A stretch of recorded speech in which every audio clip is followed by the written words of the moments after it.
you missed the RootsTech live stream episode, let me just go over a couple of things. First of all, I typically tend to write in Google Docs.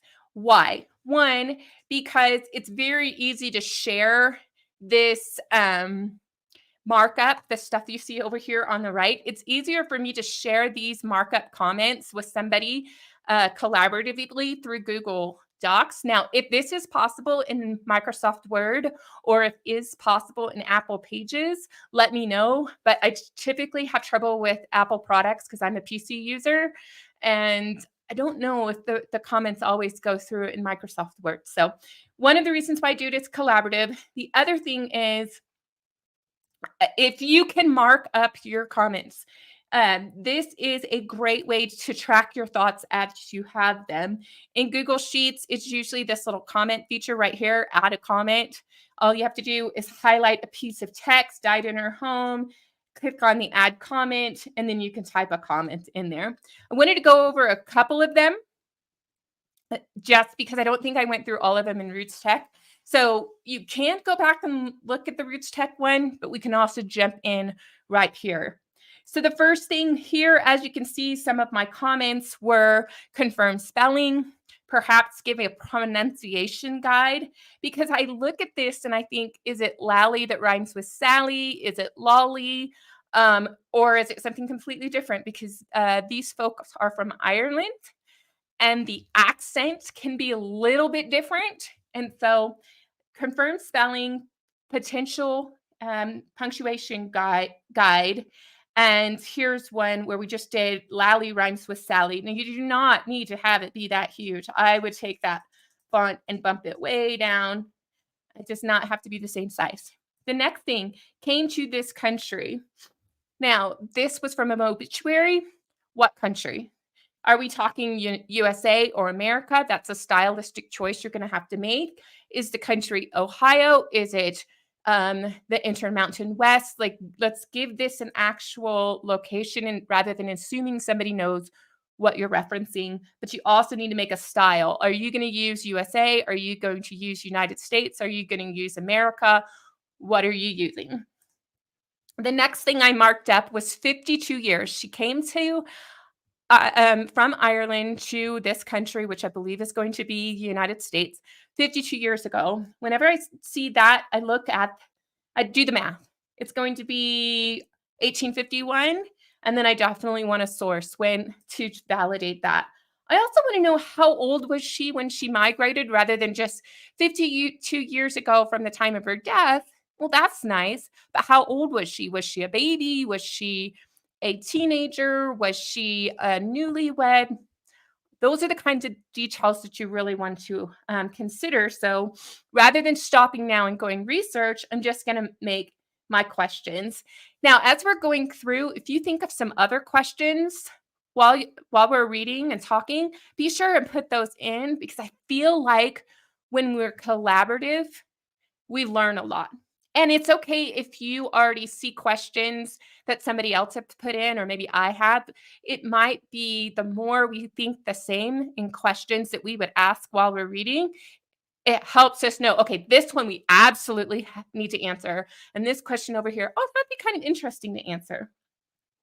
She came with her parents. What questions would you ask when you see something like that? First thing, what are their names?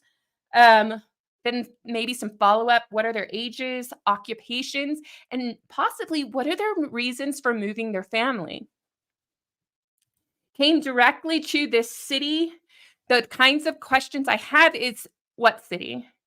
It's an obituary. It's published in Cleveland, but what if this is a reprint of the exact same words in another paper and people didn't update this city? So we never want to assume, but we also want to make sure that we're talking about the city. Now, when you're making your notes, you see how I can't spell Cleveland, apparently?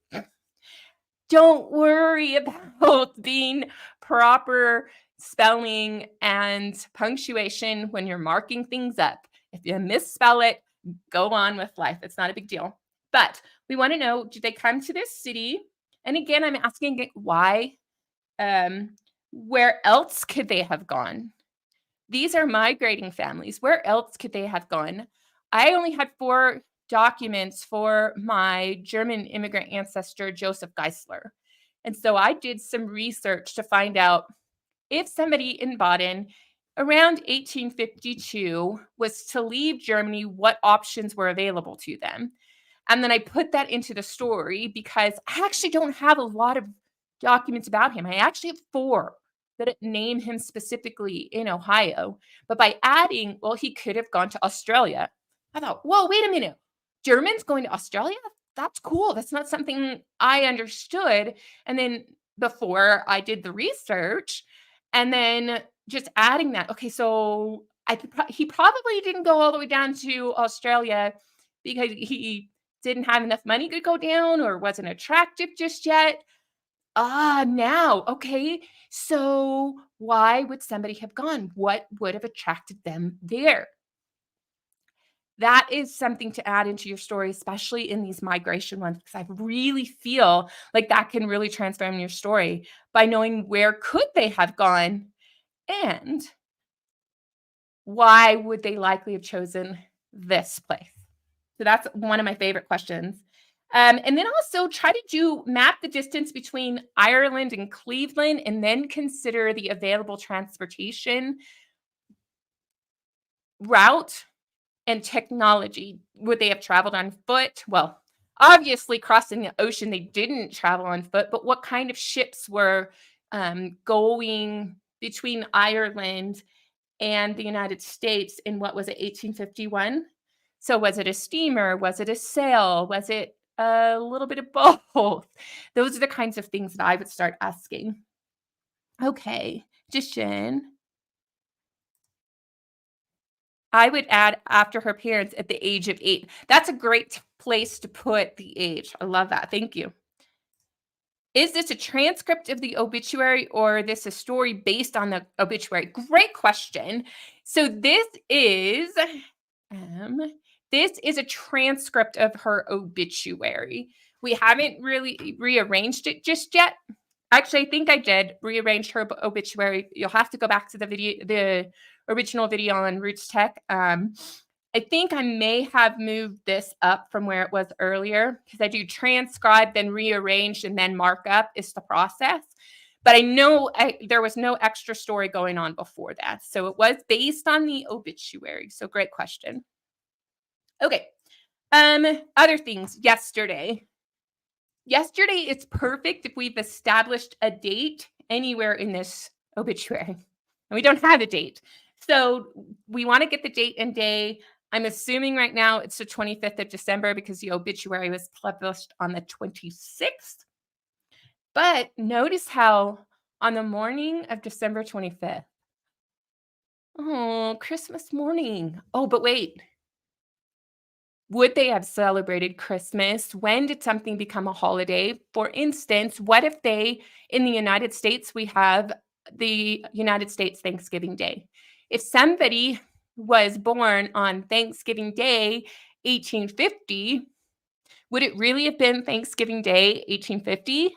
No, because it wasn't until the 1863 when there was a national holiday for Thanksgiving. So then you would need to go into the newspapers to find out, did this location actually celebrate Thanksgiving back then? And maybe Thanksgiving was a different day. So just see how on one hand you can add in, oh, this is a national holiday. This is Christmas. It's a national holiday. It's, Mother's Day when they celebrated Mother's Day. That adds tone to your story. But you also want to validate that date was actually celebrated in that location in which they lived.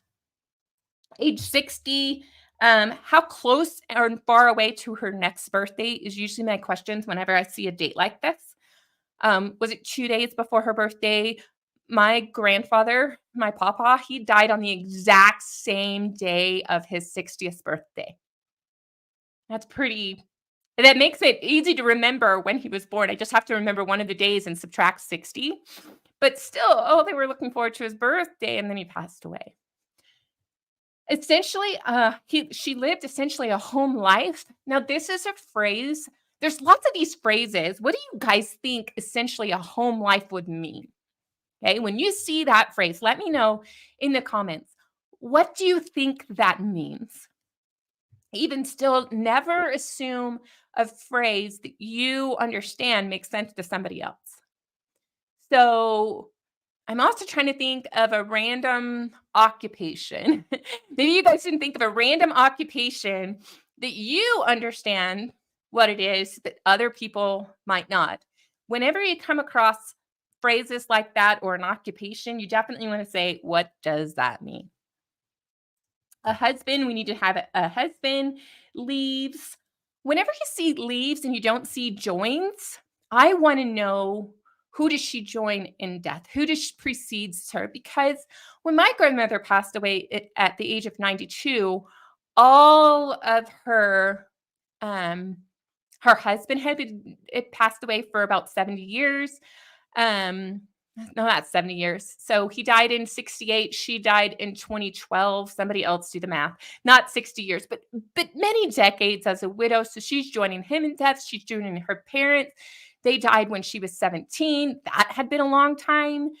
Um, she also she has a sister she didn't get along with, but she had lots of aunts and cousins, and then she could finally meet her birth mother. Do you see why adding who they're joining is also just as important as who is left behind? Oh, let's pause for a moment. Um, Home life. Equal to a housewife or a homebody, but those can be different things. Exactly. Perfect, Stacy. It could be two different things. She's a homemaker or keeps up home and cares for children and family. Absolutely. Absolutely. She could also have had some cottage industries. She could have taken care of numerous people through her. Think about the relative who everybody goes to live with when there's challenges or when they're passing through or something like that. Um, so then when 3 sons and 1 daughter, we wanna know not only who they are, but how old they are. Are they married? Is she gonna live Did she live long enough to see all her children married? Did she live long enough to see any grandchildren? Those are important things for me. So again, doesn't work outside of the home. Stacy, when we talked about days, her grandfather's birthday is Veterans Day, but he's older than the establishment of that Veterans Day. So you have to be careful um, when you use that. However, what if we used a footnote and we said in the footnote, Veterans Day was established on this date, 20 years after his death. And whenever Veterans Day comes around, we think of grandpa. Right? That would be a nice little footnote. You could also do a sidebar or box text. I feel like that one really lends itself to a footnote. You don't wanna draw that much attention to it, uh, but that would be really fun to add. Engine company 17. Now, these are the questions I came up with. Engine company, how many other companies are there? How close was his occupation to home? Ho How long was he part of that? However, here's one question I have. Let's have a little discussion about it. Um, the engine company, the story is about the mother, yet in the obituary, they only highlighted one person's occupation. Why would they have done that? That's number one. That's my first question for you guys to consider. And two, when we're writing about her story, how much information do we wanna put on her son being a firefighter in her story? That's something to consider. I haven't really figured out the answer to it, so let's have a discussion. What do you think? Why would they have highlighted his occupation? And should you include and how much information about his occupation should you include in her story? And 3, are there any times when you definitely wanna highlight somebody's occupation? She's the mother of, like, who? Like, when would you want to highlight one of the children and their occupation or vocation? Okay. All right. Sorry about that. I might have to take that question in a moment. My daughter is driving home. All right. Let's see. Thoughts. They could have highlighted it because he was important in the community. So this is why they would have known her through him. Valid point. And if that's the case, how would we write that for a future audience? So maybe we won't get into that, but you would want to highlight, he was well respected in the community, and by extension, somehow you would want to phrase that. Um, Other children might have been younger in school, for example. Fantastic. Hello, Teresa. Long time no chat. He was a public figure, or when somebody's a public figure, perhaps the mother of the governor of New Mexico. And that ties back to what Stacy was saying. People would have known that this person passed away because of the person you're writing about being the governor of New Mexico. All right. And hello, Diane. Thanks for joining on this Saturday. Okay. Other questions. This is all part of the markup phase. Really don't feel like we went into it enough during the live stream. I had to pick and choose. St. Malachi's Church, whenever you see a business, an occupation, a church, military unit, start asking questions. Now, these are going to be questions related to a church or a religious establishment. What's the religion? So if it's St. Malachi's, kind of religion is that? Where is the building located? Let's get an address. Distance from home to the church. I think it was June's obituary that we did in a previous writing challenge, where the person died in one location, their church was over here, the cemetery was over here, but the minister came from a even lower down the map location, and starting to do the math to figure out how far would the minister have traveled to get to the funeral home and the place where the services were held, and then how far between those two locations. Just see how getting a map out and figuring out specific locations are so important. Who was the ecclesiastical leader at that time, and what were their beliefs? So this is a story about death. You could also do this about marriage or anything when somebody's being christened or baptized. Give a little background and never assume somebody understands the religious practices the people you're writing about worship, because all of these religions are very different. Some baptize infants, some. What if a child was died before they could get their infant baptism? Now you just added more tone. Now this family is really, really devastated because they had this child. Not only was it sick and he died, but they couldn't get him baptized. So adding these details are so, so important. Do the same thing with the cemetery. Also distance between the two locations. And then whenever friends will convey, you won't necessarily know all the friends, but who could have attended the service? Who was close enough that they could have attended a service? You can't always. Here's one person who wouldn't be close enough to attend a service. So my ancestor, George Joseph Geisler, married Eveline Townley. And the person who could not have attended the service, their wedding ceremony, was her youngest brother, because he was serving in World War II halfway around the world. He could not have come. So you could say, her heart was heavy because her younger brother wasn't there. And why wasn't he there? Because he was over here. You could say it's possible her daughter Janice lived in California and this happened in Maine. It could have she could have made it in time for the funeral. So generally when you have children, you may not know if they're estranged or not. And so in that case, you want to go and say they could, how far away were they when they are trying to get to a funeral for the family? But you can't say everybody came down, because when my mom passed away, I'm the one who got on a plane and went from Iowa to Houston, and my husband and kiddos stayed behind in Iowa. So Be careful about including who may have attended something, but if there's definitely somebody who is far away or unable to come, they're in prison, they're in the military, they're in something that would prevent them from coming, you want to try to include those into your stories. Okay, so that's marking it up. After we did some marking up, I started moving some things around just so this obituary becomes a story. So first of all, I now have this story about migration, and I'm not sharing my screen. I do that sometimes. Sorry about that.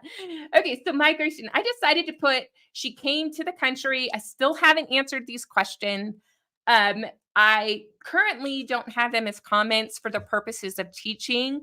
Leave your comments there until you resolve them. So, for instance, friends, maybe I decide I don't want to include it. I can just mark this as resolved and it goes away.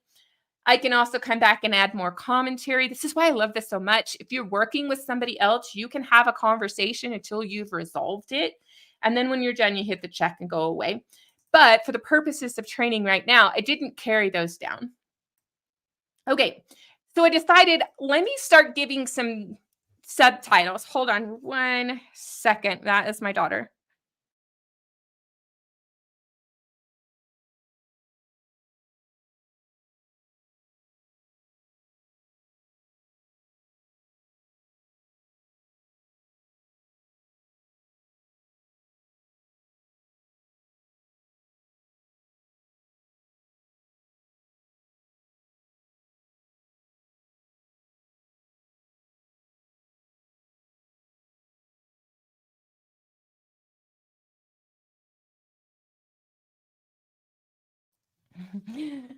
Sorry about that. She's driving from Santa Fe back and needed to tell me something.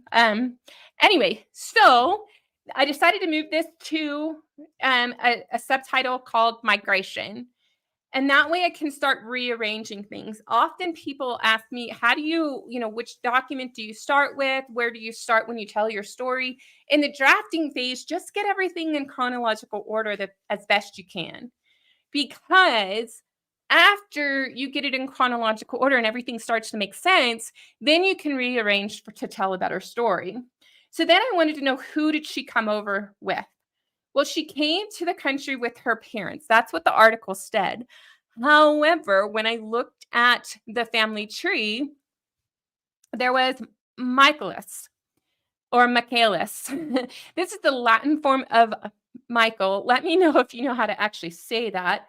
And then Catherine, those are the documents they actually have. But in talking to the submitter, the contributor for this document, she said that's the only time those names were ever used. It really was Michael and Catherine. And so at some point, even though the document says this Michaelis and this Catherine, we want to probably put in the footnotes that this was just on their Catholic records where they Latinized the name. But the other thing we discovered is Michael does not appear to have come to America. So that's why I put this in red. Like, wait a minute. I put the names, and then I find these records where, wait, it doesn't look like he came. So then I highlighted in red, hey, wait a minute, this might be wrong. And strike through the name so I can see that I believe just Catherine came.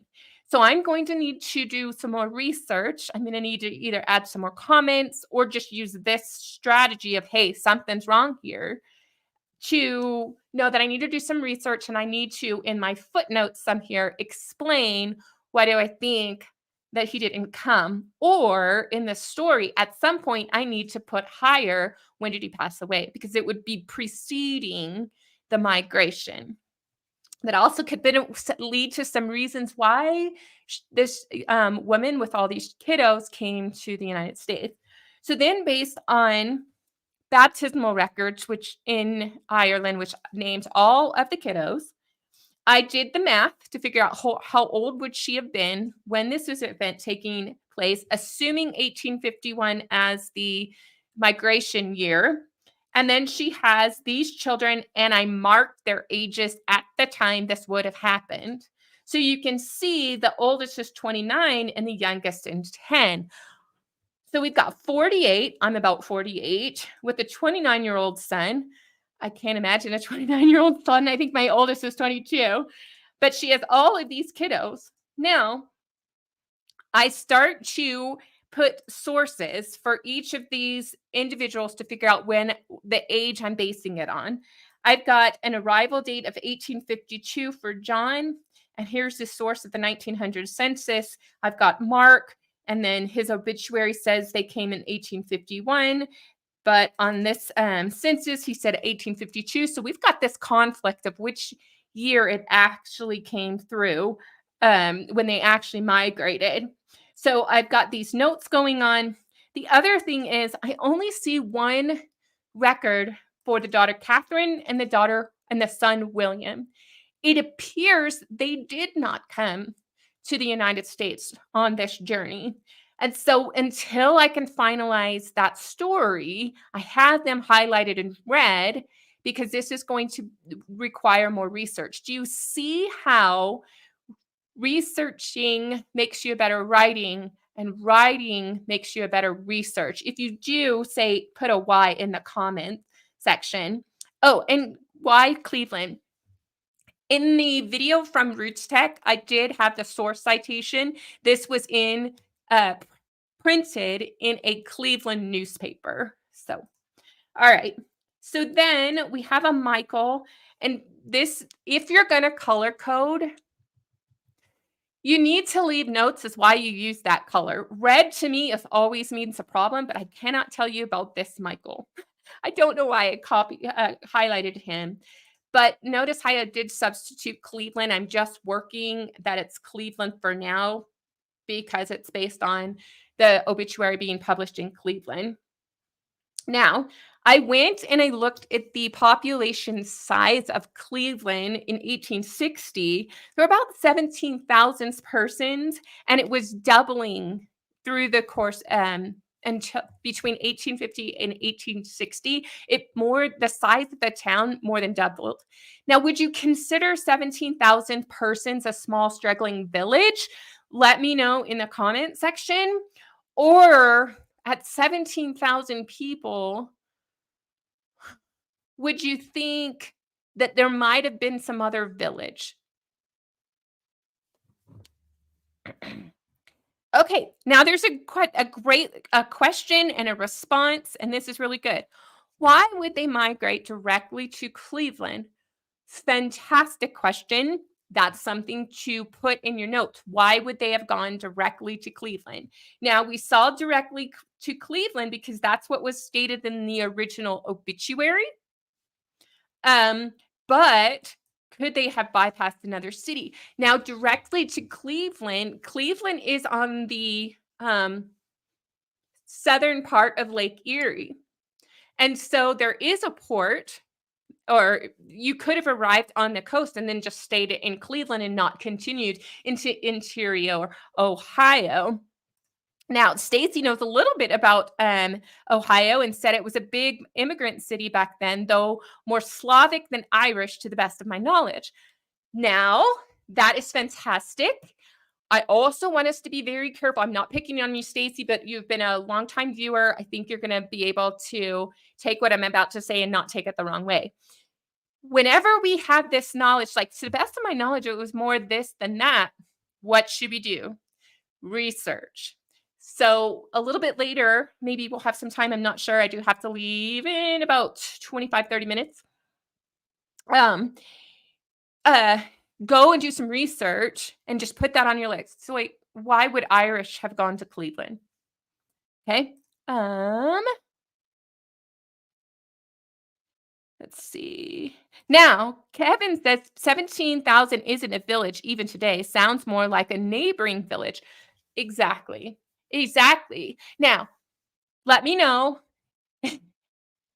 by percentage, 100% correct, 50% correct, 10% correct. How correct are obituaries? Meaning 100% correct. There's never a flaw in the obituaries. 50%. 50% of the time they get it all right, 50% they're errors, or 10% next and never completely right. Go ahead and tell me in the chat. 100% correct, 50%, 10%. So, I hope that addresses this. I love that you guys are asking questions. This is why we do these challenges and the follow-ups, okay? So I'm sitting here struggling with the village, and I'm not sure if I'll be able to incorporate this more fully into the story, but for now I have the details in there. Okay, I'm going to wait for a couple more. I've got one person who shared their percentage of how correct an obituary is. Now here, you can see in this text, that is a little bit of modification. I went and changed the yesterday to on Christmas morning. And then I added the 1 month shy of her 67th birthday. And then I have a temporary source citation. I added her surname. So she was Margaret Lally Patton, died at her home in Division Street.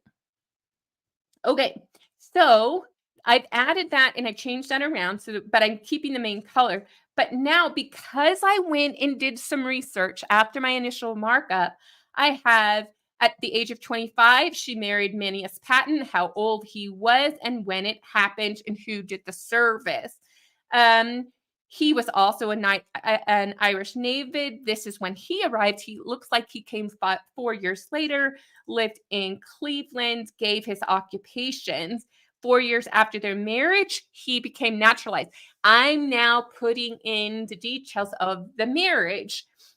During their 41 years of marriage, they had 4 children, went through and did that. At the time of her death, I went through and I now have the family context. I had that Martin is married to this person and they have 5 children. Probably she need to go back and put the ages in. He worked as a day laborer like his father. Make connection. We have a Frank who married this person and they had a couple of kids. Need to go back and put the ages. He worked at the lieutenant and I just left that there for now. Bernard attended the Institute of the Feeble-Minded in Orient, Pickaway, Ohio. I hope I'm saying that all right. What is that? Okay, there should be an instant markup. Why? Why is he there? What more could we learn? And we know that Brigitte is 29, is working at a telephone operator. Wait a minute. Now, 1903. Remember, women didn't work outside of the home before the 1940s. No, actually they did. And we have evidence of this. And I don't think we'd necessarily include this in the mom's story. But when we go and write about Bridget, we need to talk about how the fact is she worked outside of the home at age 29. Okay. Margaret would not live long enough to see her daughter married. Now that sentence comes because Margaret did marry about a year after her mother's death. Now, is this where we want to have that appear? The death story? No, actually, I want to go ahead and take all of this research and I'm going to move it and create a new subtitle. We've got migration and then we've got death. Let's put marriage. Actually can't type. Marriage and family. If you like this idea, put a comment in the chat. Okay, quick pause to see. So Teresa says obituary is about 50% reliable. You know, they get 50% of it right and 50% of it wrong. Now, again, it's going to depend on the obituary, but don't assume it's 100% correct. Now, I like this. Stacy says it's probably about 80% accurate for close family and 35% accurate for a strange family. That's awesome. That you got your thinking cap on. Kevin, 50%, all based on what someone remembered they had been told. Peggy Lauritsen is a genealogy educator, and she was in charge. She tells the story of when she was in charge of one of her parents' obituaries, and she's the genealogist. She has it. She said every single detail in her close relative's obituary was messed up. Why? She said, I must not have been thinking straight. I was grieving. So, yeah. Okay. All right. So we went ahead and moved that around. Now we've got the death. And notice now we've got the death taking place. We have the funeral. And within this funeral, it started with this statement. And now it looks like this. It was at the Irish Catholic St. Michael's Church. It was known as an Irish Catholic church. So what does that tell us? There is a large enough population in Cleveland for them to have an Irish Catholic church, not just a service, right? But the church was predominantly for Irish Catholics, which is really, really great. And then I went ahead and put in some details about it. Now, does it fit? Does it flow? No, not yet, because we're still in the drafting phase. Okay. But I have when it was organized, who was the bishop who helped organize it? Oh, conveniently, the guy that married Margaret and her husband. So maybe we'll put that up because we know that he married them, right? Where is it? Right here? Right here? That's when they married.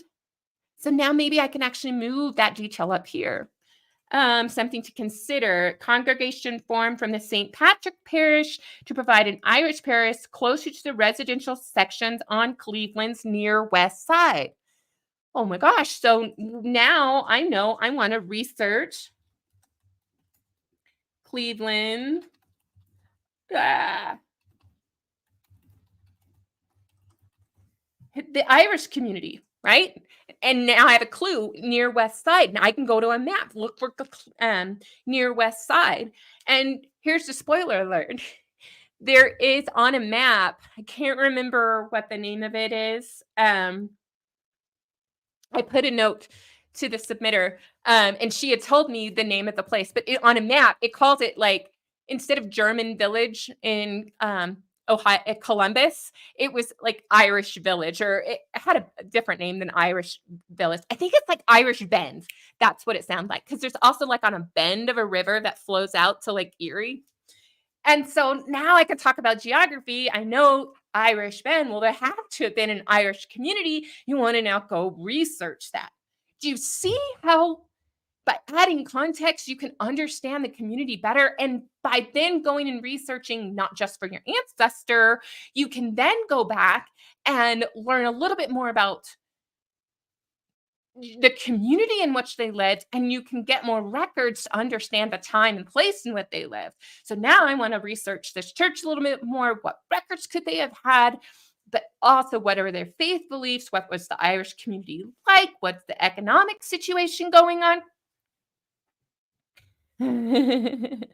All right. I get excited. I hope you can see I get excited. So then I have a little bit more details related to the congregation, whether you use it or not. That's going to be up to you till later. This information also can make great sidebar box text information, which we've talked about on this channel. If you're new to this channel, make sure you go to I think it's on the formatting playlist, or it's on the editing playlist. You go to the homepage of the writing channel, Write Your Family History. You're going to see things grouped into playlists, and it's either on the formatting playlist when it talks about box text, revolutionizing your writing, or it is on the editing playlist. Okay, so now, as I went through and started getting some of the history of St. Joseph, all of a sudden, things went crazy. There are 2 cemeteries, and Find a Grave conflicts with the Obituary. And then when you go get on a map, you see that there is one location, St. Joseph's, and this other location, St. John's. They're on the same street, spitting distance from each other. And some of the family is buried in St. John, but it's possible some of the other was buried in St. Joseph. What do you think we need to do? We need to start asking a lot of questions. It would also be good to get some boots on the ground. Say, are they in St. Joseph? Are they in St. John? Where's anybody ever moved from one to the other? That happens before, especially I've seen it a lot when I'm doing Civil War research. Somebody was stuck in the ground during the battles, but then afterwards, families got their bodies moved. So yes, research trip time to go figure out what the heck is going on. Now, it could just be an error. They meant St. John's and not St. Joseph's, but it's going to take some more evidence to try to resolve that out. Now, when I went through and did the preceding and death and then talked about where they were all buried. I'm leaning towards everybody being in St. John's and St. Joseph was just an error. But oh my gosh, did that hurt my brain.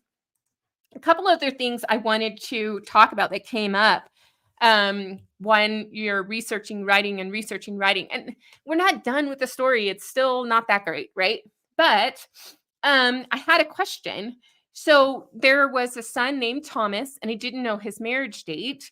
I know that he got married and was married when many of these records started to start being more reliably kept in the United States. So I don't know if he was married before he traveled to the United States or met his spouse in the United States and get married. So how do you handle that? Share with me your thoughts. How would you handle when you don't know when he married his spouse, but you know when they start having kids? Let's see. Now, this comes from family. Oops. This comes from family lore.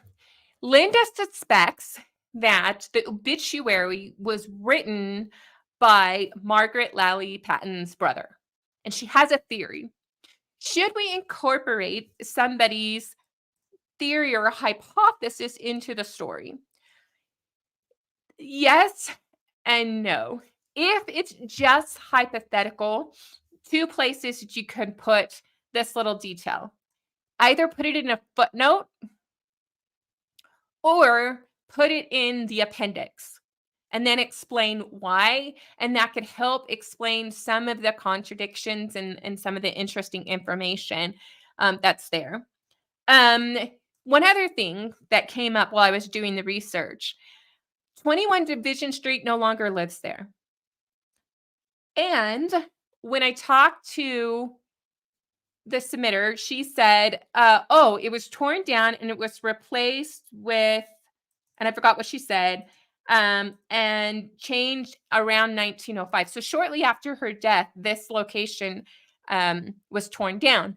What do we want to do? Go see if that family story holds true. Because if it does, then you can still put your ancestor on a map. And this is close to the water line of Cleveland and Lake Erie. So they're really, really close to that area. It's at the mouth of the Cuyahoga. I think I misspelled that, but that's okay. But it is where the Irish settled. There's other stories, okay? In talking to people, he worked for the railroad at the docks. However, all of the records that we saw was he was a day laborer. But the family says no, he was at the docks. Now there is rumor that there was an obituary that says where he worked, but the family story says he owned a saloon and all his money was buried in the basement, and it became very, very hush hush. I think that's hilarious. Okay, I really and truly do.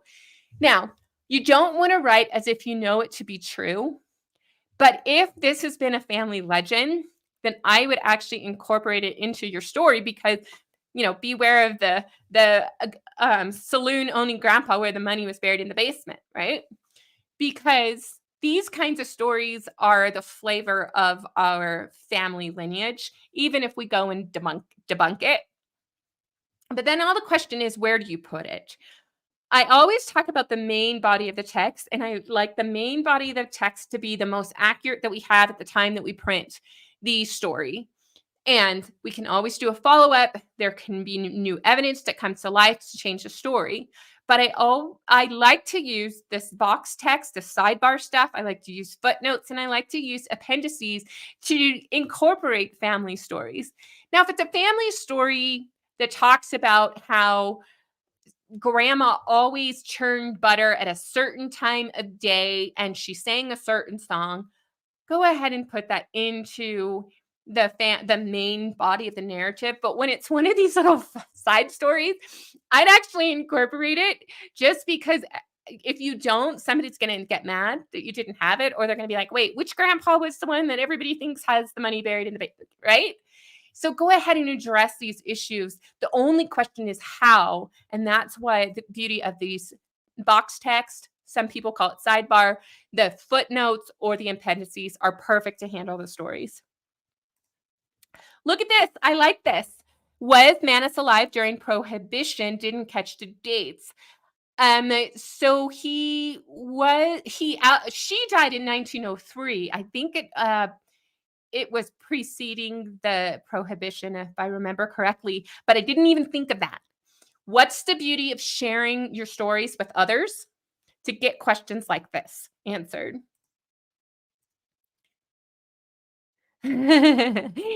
Family lore on places of origin are also used for knowing that finding fact involved works. Love it. Love it, love it, love it, love it. So yeah, you can incorporate the lore. The question is, how do you handle it? Especially if it's unsourced and it's just a family tale. Well, address it. Address it. And you, depending on how accurate the family lore is and how innocuous it is, like grandma turned butter at 5 every morning because whatever her reason is, and she sang the song, and if you didn't do it at that time and sang that song, it never did what it was supposed to do. That's an innocent enough family story to kind of stick it in. And then you can put a footnote. We don't know if this is true, but everybody says it happens. But we included it because it got to know her personality. But then with this saloon owning thing, you might handle it a different way. The angle. But there's the Irish Bend. So I was on the right track. It had many saloons. Look at this. The area in Irish, where the Irish settled in Cleveland, that Margaret lived, had many saloons, and the residents prejudged many Irish as drunkards. That's stuff you're going to be coming across. Now, how do you address that? Again, it depends on the story you're trying to tell. If you know that she faced a lot of this criticism from personal accounts, then go ahead and put it into the main body of the story. Otherwise, again, use the box text or the sidebar to say, the Irish in Cleveland had a pretty rough history. While there were many saloons, there was a prejudice to think almost all of them were drunk. Did Margaret face this? It's possible, considering this a family story, and then we can go back to this family story of owning the saloon. You see what I'm saying? But you're having it as a sidebar without necessarily incorporating it. Something to think about. Now, another thing that I talked to the submitter about is the fact that the stone for Margaret is really buried deep. And so you should probably incorporate that somewhere into your story, that over the years, the stone has sunk deep into the ground, but we all know where she lived or whatever. That also might be the material. It could be the placement style. It could be that it was on swampy land. I mean, this is very close. It's the mouth of, Lake Erie. So yeah, they're going to have a lot of sinkage taking place. So you want to incorporate some of that into your story.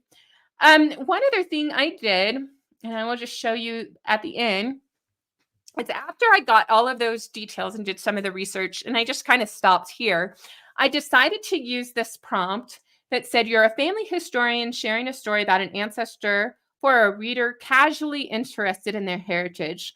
And then what I did was I copied and pasted the information that I had researched to that point, and then let ChatGPT rewrite the story. So it said, the snow had begun to fall lightly on the rooftops of Division Street as the world outside Margaret Lally Patton's window turned quiet shade of gray. It was Christmas morning, a day that usually sparked with the warmth of family gatherings and the laughter of grandchildren. But on this particular day, the air held solemn hush, for Margaret was drawing her last breaths. Now, if you like that, put yes in the comments. If you didn't like that, put not so much in the comments, or somewhere in between. You can go ahead and say that. I will tell you that when you use ChatGPT, it's better to kind of give it a lot of information like I did with Margaret, I went and I figured out a little bit of the immigration, and I went in and got some more details about her death and who survived and who preceded her in death, and so on and so forth. They took out 21 Division Street. I want to have 21 Division Street because I want to know exactly where it was. The snow began to fall. I don't know if that's accurate or not. How am I going to figure that out? Well, now I'm going to mark it up and say, what was the weather like on December 25th, 1903 in Cleveland, Ohio? Did they have snow? Did they have unusually warm weather? Don't rely on ChatGPT to rewrite that. There was a question that came up in the RootsTech live stream and said, should you let people know that you use ChatGPT to write your stories? And this is my thought. Right here, ChatGPT has rearranged things. And if I was going to publish it straight from here, then yes, I need to say my name, and then I use ChatGPT to write the story. However, if I take this and then go validate and rearrange it more, then I would need to go and say that I did the writing. And this is basically a grammar checker. It gives you little hints. It helps you know how to tell a story better, but it's up to you then to make it more interesting. Okay, I only have a few minutes for question and answers. Let me know what you guys think. If you really liked it, leave a comment that was awesome. Or if you think, if you have suggestions on how to do a writing challenge better, let me know. Fair point. Stacy says, I'm not really a fan, or basically, this is what you're saying. I'm adding tomorrow. This is based on the ChatGPT. I think it's not beautifully written, but sounds like something from a fiction story, not a true story. Now, you have a couple of options. You could go back into ChatGPT and say, I want to write like a based on a true story novel rather than a fiction novel, and then tell ChatGPT to run it again. Or you can use these elements and go, okay, so how do I make it be more like a true story? What true stories have I written? Have I listened to? Have I read that I really liked? And how can it be more like that? And so sometimes you can go back in and tell ChatGPT, write more like this, write more like that. Or you can just do it yourself. It's like, that's a little too cheesy of the snow falling. But maybe you're like, Christmas morning, a day that usually sparks with warmth of family gatherings and laughter of grandchildren. But this day, Margaret drew her last breath. Right? You may like, oh, I like some of that. That sets a tone, but I don't need all the rest of it. So use it as a tool. And then you won't necessarily have to say you use the AI tool to write your story because you're still writing it. You just leveraged, oh, okay, that's how I like how you put that together.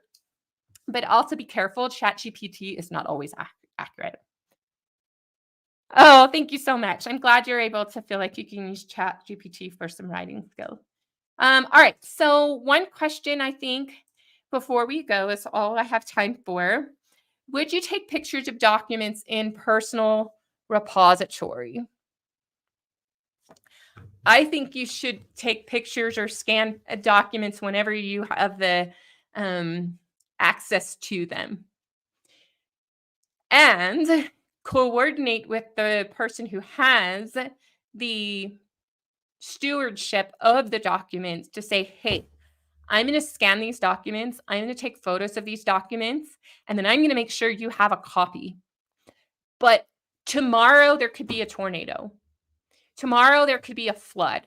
Heck, there was a derecho in Cedar Rapids, Iowa. Well, what is that? That's an on-land hurricane. There could be fires. There could be rioting and destruction. Whenever you have access to a collection, I would advocate taking pictures of that or scanning it and then making sure it's available for the custodians and then also shared so that it's in multiple places. I don't know if that helps answer your question. If not, put a follow-up in the main comment section as we're going to have to end this stream. All right. Thank you, everyone who was able to watch. I really appreciate you guys joining me so much. We're going to strive to be Thursdays at 10 a.m. Mountain Time in the United States. And if you want to be a part of a future writing challenge, be sure to find the link in the description box. And if it's not there, just put a gentle note, hey, I can't find it. And I will update it after sometime next week. All right. See everybody later. Bye.